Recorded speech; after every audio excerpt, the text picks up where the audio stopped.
of the full committee. Thank you, Mr. Chairman. This is the subcommittee's second hearing this year. Last month, we had to listen to my Republican colleagues push for the impeachment of federal judges who had the nerve to rule against the Trump administration. Today's hearing marks another low. In the last month, federal agents shot and killed 2 of our fellow Americans in Minnesota. Bystanders and journalists have documented numerous abuses of constitutional rights by federal agents in Minneapolis, including warrantless arrest, use of excessive force, racial profiling, surveillance of protesters, and the detention of U.S. citizens and children.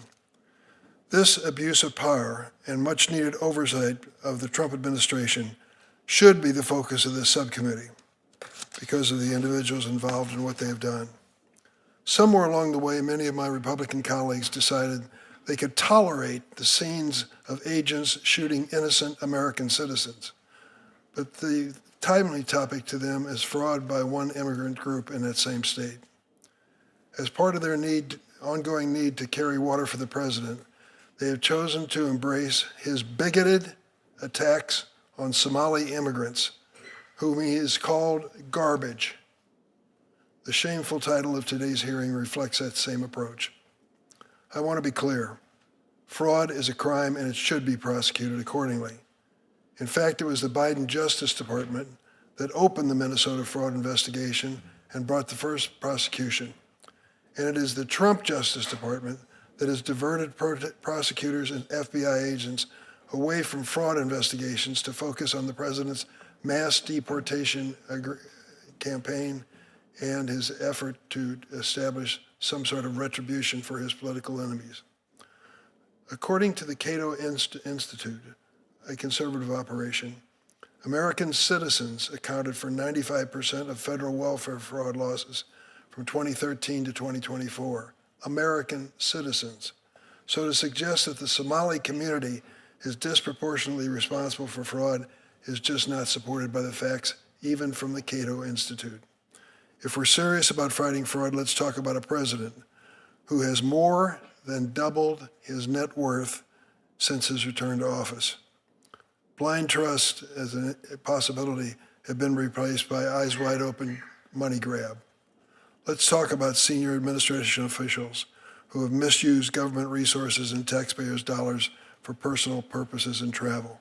Let's talk about fraudsters who have made huge contributions to the president and been rewarded with pardons. Business executives who have committed Medicare fraud, securities fraud, wire fraud, crypto fraud, tax fraud. If we're worried about people breaking the law in Minnesota, our focus should be on the Trump administration's Department of Homeland Security. Last week, the chief federal district judge in Minnesota, a Republican appointee, noted that ICE violated 96 court orders in Minnesota in January alone, likely more than some federal agents have violated in their entire existence. But Minnesota is not the only place suffering from this cruelty of this administration. For months, the administration has targeted my home state of Illinois as part of reckless attacks they claim are law enforcement operations. In reality, they are not enforcing the law. They are breaking it with their racial profiling, detentions, threats, and use of excessive force.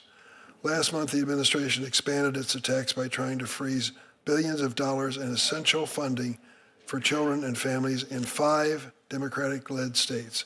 Illinois was targeted along with Minnesota, New York, California, and Colorado.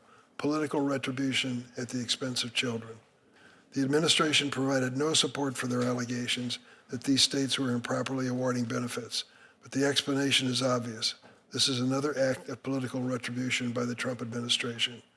This hearing is an affront to the people of Minnesota and the memories of those who lost their lives at the hands of immigration officers. The real fraud we should be focused on is the one perpetrated by this president and his acolytes. I yield. Thank you. I will now introduce the witnesses. The first witness we have is the Honorable Kristen Robbins, a native of Crookston, Minnesota. Kristen Robbins currently serves as the chair of the Fraud Prevention Committee in the Minnesota House of Representatives, where she works to uncover the large-scale fraud in Minnesota and to hold